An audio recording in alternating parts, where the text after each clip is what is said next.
Hi, I'm a 1931 Model A, or A model like some of the old timers call me.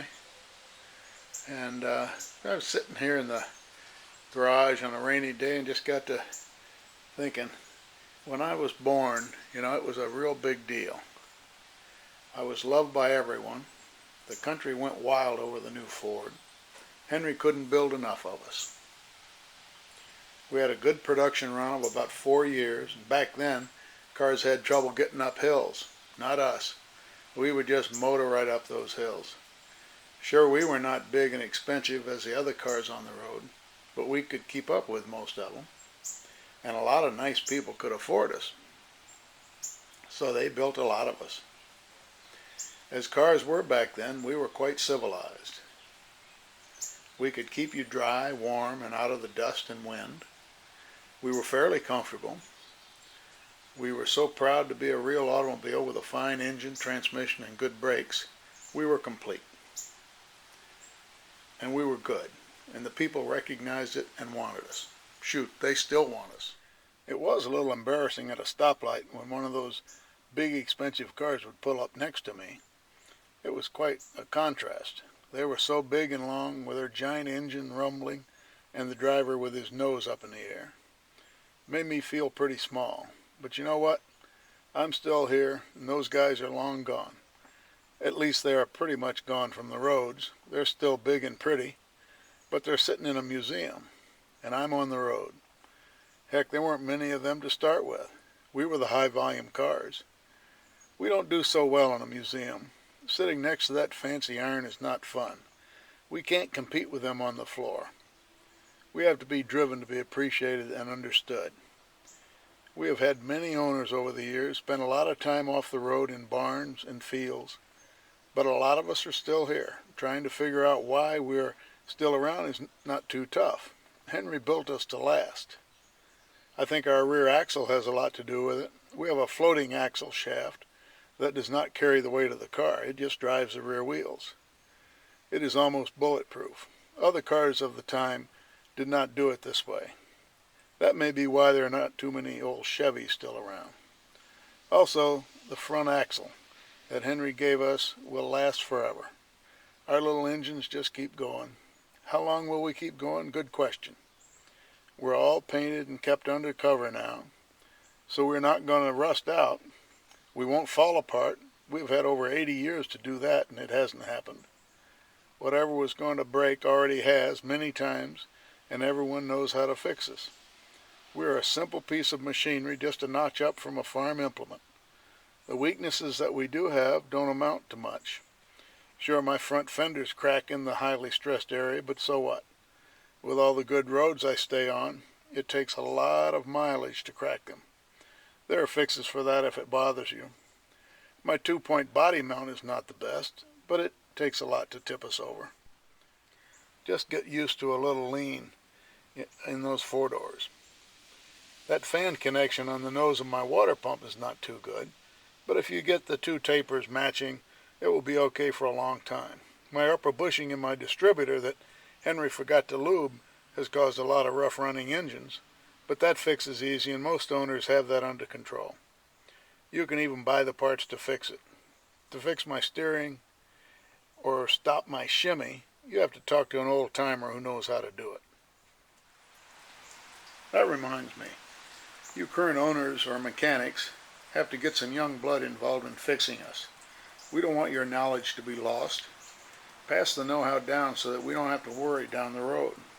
Show those kids and grandkids how to fix us. We will need them. I forgot to mention my horn. We have the best sounding horn of all time. A few other cars back then had a similar sounding horn, but there were so few no one remembers them.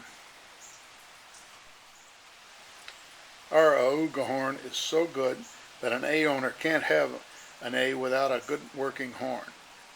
We are just not the same without our horn. Yes, we need a little oil every now and then, but that's no big deal. As I said, we have done a lot of waiting. We are good at waiting for you.